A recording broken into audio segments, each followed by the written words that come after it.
حضور غوث پاک رضی اللہ تعالیٰ کی تعلیمات، اللہ کی قسم ان پر بندہ عمل کر لے، غوث پاک کی کوئی اپنی تعلیمات تھوڑی ہیں، حضور کی شریعت والی تعلیمات ہے نا۔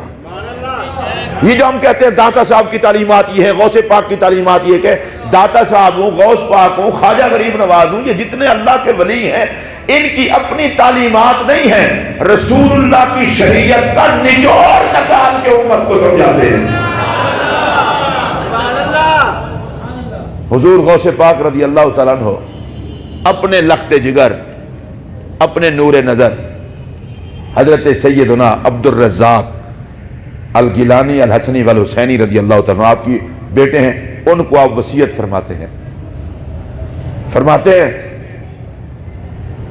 یا والدی، اے میرے پیارے بیٹے، اللہ ہمیں بھی اور سارے مسلمانوں کو عمل کی توفیق دے۔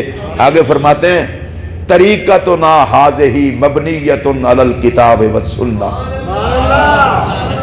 ہمارا یہ جو طریقہ ہے، یہ تصوف ہے، یہ اس کی بنیاد ہی کتاب و سنت ہے۔ قرآن اور نبی کی شریعت کا غدار کبھی صوفی نہیں ہوتا، صوفی ہوتا ہی وہ ہے کہ جس کے ایک ہاتھ میں کتاب ہوتی ہے، دوسرے ہاتھ میں محبت کا فرمان ہوتا ہے۔ یہ قرآن و سنت سے باہر نہیں ہوتے۔ اور حضور غوث پاک کی سب سے پہلی کرامت، اور آپ بھی سنیں گے تو کلیجہ ٹھنڈا ہو جائے گا، میں غوث پاک کی شان میں 2 جملے عرض کرنے لگا ہوں اور اس کو دھیان سے سننا۔ غوث اعظم کو اللہ نے یہ شان عطا کی، دنیا میں بعد میں آئے، ولی پہلے تھے۔ دنیا میں بعد میں آئے، ولی پہلے تھے، پڑھنے بعد میں گئے، عالم پہلے تھے۔ دوبارہ کہوں، دنیا میں بعد میں آئے، ولی پہلے تھے، پڑھنے بعد میں گئے، عالم پہلے تھے۔ آپ کہیں گے یہ کیا مطلب ہوا؟ میں نے کہا اللہ کے بندے، ماں کے پیٹ سے ولی پیدا ہوئے، اور علم کی حالت یہ تھی کہ جب بڑے بڑے لوگوں کو رمضان کا چاند دکھائی نہیں دیتا تھا، ماں کی گود میں محمد کی آل کا یہ چاند دیکھ لیتا تھا۔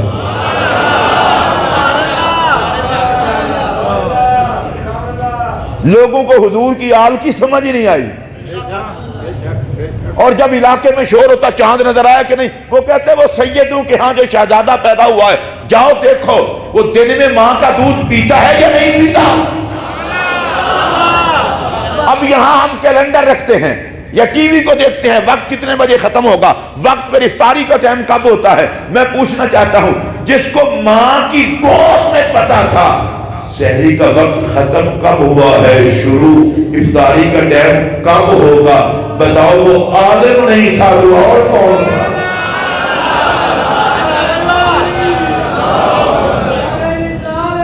اور یہ جملہ ذرا غور سے سن لیں، غور سے سن لیں، جن کو سمجھ آئے وہ ضرور سبحان اللہ کہے، باقی ویسے اللہ کے لیے، اللہ کی رضا کے لیے سن لیں۔ غوث پاک کو اللہ نے علم و ولایت وراثت عطا کی تھی۔ آپ کہیں گے یہ وراثت عطا کی تھی، سن لیں، حضور غوث پاک رضی اللہ تعالیٰ عنہ کے جسم مبارک پر کبھی مکھی نہیں بیٹھی، آپ کے پاک کپڑوں پر بھی کبھی مکھی نہیں بیٹھی۔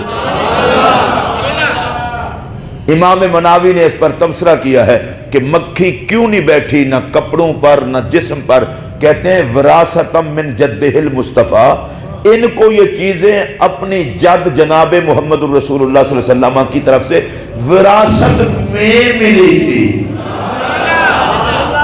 کیونکہ نبی پاک کے جسم پر بھی مکھی کبھی نہیں بیٹھی، اور نبی پاک کے لباس پر بھی مکھی کبھی نہیں بیٹھی۔ اب یہ میں اپنے ذوق کی بات کر رہا ہوں، ذرا آپ بھی خوش ہوں گے۔ ارے گند پہ بیٹھنے والوں کو نہ دامن نبی ملتا ہے نہ دامن غوث جلی ملتا ہے۔ چلیں ایک اور بات کہہ دوں، اتنا بڑی داڑھی رکھوانے والے کو غوث اعظم کا پتہ ہو یا نہ ہو، مکھی کو پتہ تھا۔ تو یہ طہارت ملی وراثت میں، تو غوث پاک کو علم، ماشاءاللہ بھئی باپ امیر و فوت ہو جائے تو اس کی جائیداد اسے ملتی ہے، تو نبی اور علی کے بیٹے کو وراثت میں علم نہیں ملے گا، ولایت نہیں ملے گی؟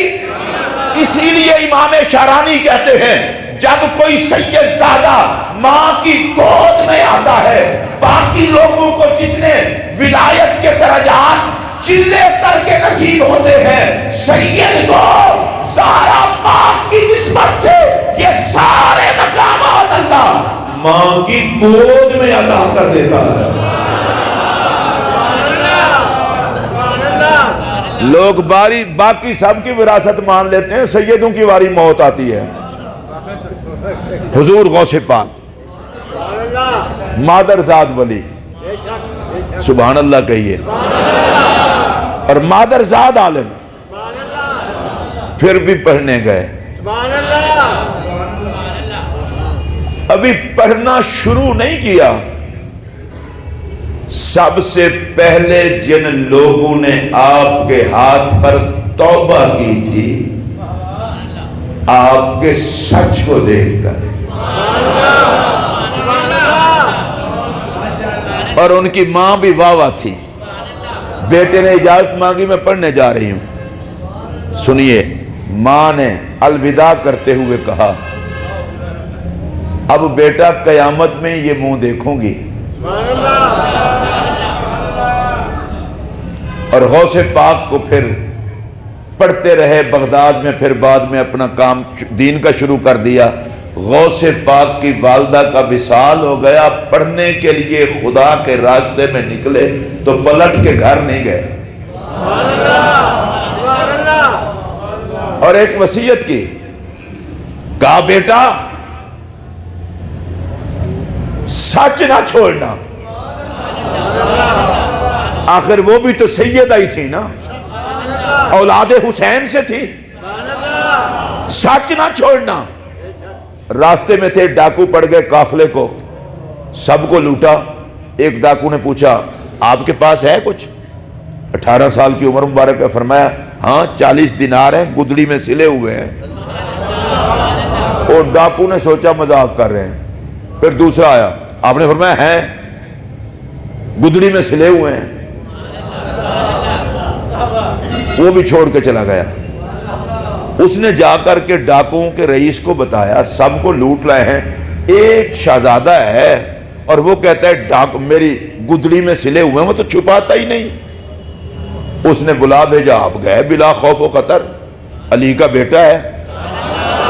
انہوں نے کہا بتاؤ آپ کے پاس کچھ؟ ان کا 40 دینار ہے نا، بتایا تو ہے، گدڑی میں سلے ہوئے ہیں۔ اس نے کہا چلو دیناروں کی بات چھوڑو، ہم سے تو ہر کوئی چھپاتا ہے پیسے اور تم بتا رہے ہو سب کو۔ انہوں نے کہا اصل میں میری ماں نے کہا تھا جھوٹ نہ بولنا، میں 40 دینار نہیں دیکھ رہا، میں ماں کی وفات دیکھ رہا ہوں، ماں نے کہا تھا، آخر ولی بیٹا ہے نا۔ اور میرا پہلا جملہ، اگر کوئی 11ویں کھاتا ہے تو سب سے پہلے اسے یہ حیا بھی کرنا چاہیے کہ اس کا ماں سے وفا کا رشتہ کیسا ہے۔ اس ڈاکو کے پیر تھلے سے زمین نکل گئی۔ اس نے کہا اچھا ایک تم ہو شہزادے کہ ماں کے ساتھ کیا ہوا عہد نہیں بھولے اور جھوٹ نہیں بولتے، اور میں ہوں جو اتنے سالوں سے خدا کی نافرمانی کر رہا ہوں۔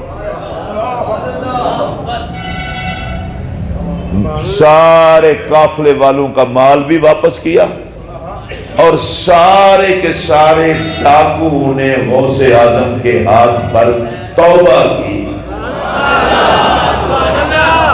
اب میرا یہ جملہ سننا، ابھی یہ پڑھنے جا رہے ہیں، اب میرے آقا کا ایک فرمان سنیے۔ سرکار نے فرمایا الصدق ینجی، سچ نجات دیتا ہے۔ حضرت شیخ عبد القادر جیلانی رضی اللہ تعالیٰ عنہ کے ایک سچ نے پورے قافلے کو بھی بچا لیا اور لوٹنے والے ڈاکوؤں کو بھی آخرت کی تباہی سے بچا لیا۔